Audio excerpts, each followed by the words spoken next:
The Chinese also go to the World Bank. They also go to the IMF meeting. They listen. When they finish, they say thank you. They go back to Beijing and do what they call capitalism with Chinese characteristics. The interest rate is not market-driven. The rate you change your money in hotel is the same rate you change it in the bank. I know it because I have been there. That is not market forces. That is state regulation. And when a state functionary abuse power, they execute. They kill. And so, without following Western models, China has become, over a period of 15 to 20 years, they had double-digit growth consistently, not based on market liberal models. When Washington insists that the Chinese currency is overvalued, the Chinese reply, it is not the foreigner who will tell us the value of our currency. In Nigeria, our people will go to the World Bank and IMF, they will tell us what they think we are. And we celebrate that fifth rate, what do they call them now? They have these funny, not funny names, well-known names in West, that they have given us B+, B-, B+++. What the hell does it matter? We are to rate who we are, not foreigners. And until we return back to this homegrown policy and damn the consequences with the way, because they are going to fight us, I do not think that romancing with them is going to deliver us.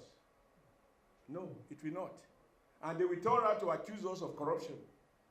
And yet every kobo stealing are kept abroad is in their banks. But they are not corrupt.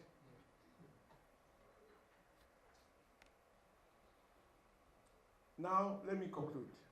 What is going on evil now? That is why when you say we should pray for the president, you were right. I am not a fanatic when it comes to, because I don't believe that just be godly is enough to bail us out. I said something so weird that those who say, praise the Lord, that your business will prosper. It's not correct. The Lord is already a generous Lord. He gives us the brain to think, the hand to walk, and the capacity to move. What we need is to deploy all of this. However, why the president needs prayers? The kind of difficult decisions he has to take will require that we all pray for him, because even both the Bible and the Holy Quran recognize principalities. So we will use our prayers to cast away those principalities so that the president will have the courage, the protection to do what he has to do. For example, just yesterday, on the floor of the Senate, we had to debate and pass a resolution. Many of you would have been participant or heard about the debate about PIB, Petroleum Industry Bill, now Petroleum Industry Act, and that has been passed. This NNPC has been broken to different compartments, private companies, even though there are no private shareholders. And the management do not have the culture of professional managers, as you find elsewhere. And so, with all the fanfare in celebrating Dangote Refinery, for example, that for once we now have a Nigerian who has initiated and built one of the world's biggest refinery. Nigeria crude oil is being exported. They deny to allocate it to Dangote, and they are exporting it to Europe. And then Dangote is importing crude from America into Nigeria. Those guys deserve to be hanged. If we don't hang them, they will hang all of us. Yeah, they will hang all of us. And what it takes to hang them will require a president with extraordinary courage. Now, if you know anything about science, you will know I'm not so privileged. The diesel they are importing diesel. Even at a time when the CBN is saying there is too much pressure on our imports. We celebrated, President Buhari celebrated, President Tinubu celebrated one of his achievements because it was his dream to create a free trade zone in that part of Lagos, which Dangote now took advantage of to locate his factory. What he saw as a governor between 1999 and 2007 is what gave birth. It is the product of his womb that Dangote refinery now located in Lagos and has the capacity to satisfy the Nigerian market. And yet, some Nigerians who joined us in lamenting, they are importing low quality diesel that has been prohibited in Europe, that will pollute our environment, destroy our engines, and use our scarce foreign exchange to pay for it, whereas Dangote refinery in Lagos is in a position and is producing diesel. And he even announced reduction of the price. But these Nigerians who put themselves first before the country are not interested. They are living here in Abuja. They are unknown to ballot. They are not scrutinized by the Nigerian electorate. Their name doesn't appear in any newspaper. You will abuse the president. Yet, the president has no knowledge about what is going on because you'll be given your responsibility. And when you add it, say, look at the PIB Act. That's why yesterday we said, even that act, we will revisit it. Review it. You can't have a sovereign company under a sovereign nation that is not accountable to the people. No. You cannot be bigger than the president. If we can interrogate our president, we can harass him on television. Who the hell is the other person in Nigeria? Who is an appointee? Who is above the law? So, they are importing these things so that Dangote refinery will eventually not prosper. And if you look at the numbers, what NNPC has spent between when President Obasanjo sold out the refineries, for those of you who have some memory, NNPC persuaded Yar'Adua, who took over from Obasanjo, that they can run the refinery. They need $800 million. Between that time and now, they spend over $10 billion. Port Harcourt refinery is not working. Every minister has come to set a new date. It's only in Nigeria you have several birthdays for a person. And they just say it, and then their tenure lapse, the new minister come and say, I have done a review. They carry out new tours, they fix a new date. Now we have a refinery built by Nigeria. They want to destroy it. Can you believe that we are exporting, that the Nigeria produce oil? The multinationals refuse to sell to Dangote. Are they the owner? No. And we have a government. And the government is helpless under the so-called PIB. He has to appeal and urge them. You must sell. Excuse me, we have a lot to do. We need a balance of some madness and some ruthlessness to get Nigeria back on the road. And that's what we have to do. Otherwise, lamentation, I have always said, I wasn't born to lament my life.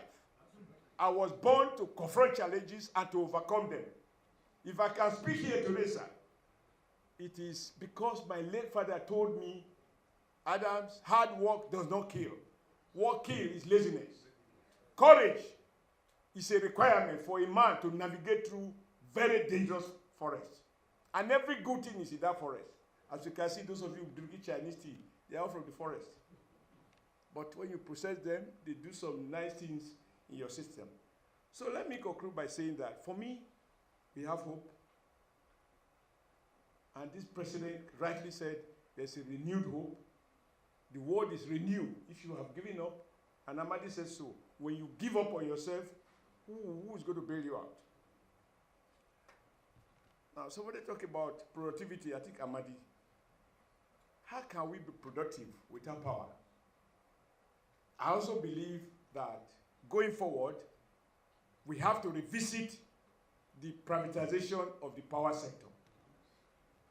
People who have neither the knowledge, the know-how, nor the competence took over power distribution under the previous government. And the result today is that this is the only market economy where the person who sells estimates what he thinks you have consumed, and on that basis gives you a bill. I thought the attraction of private sector is that you either sell and survive or you don't and you perish. Here, no power.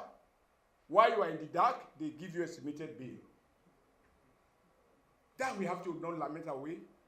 As parliament, those are things we must make law to criminalize. If you don't give me meter, you cannot collect.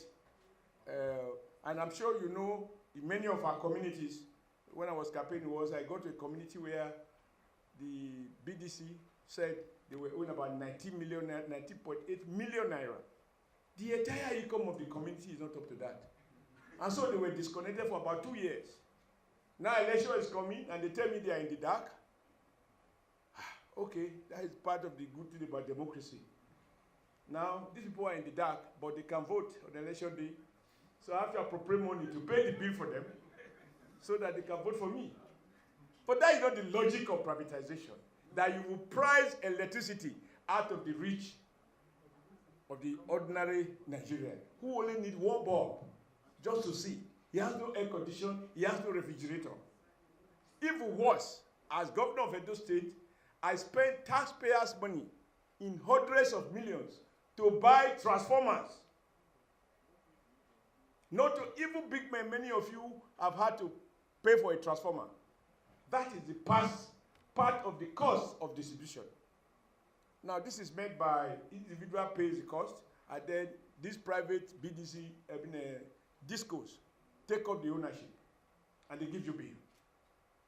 If you have a house anywhere in Abuja here, you buy your own transformer, and then once you buy it, it becomes the property of the distribution.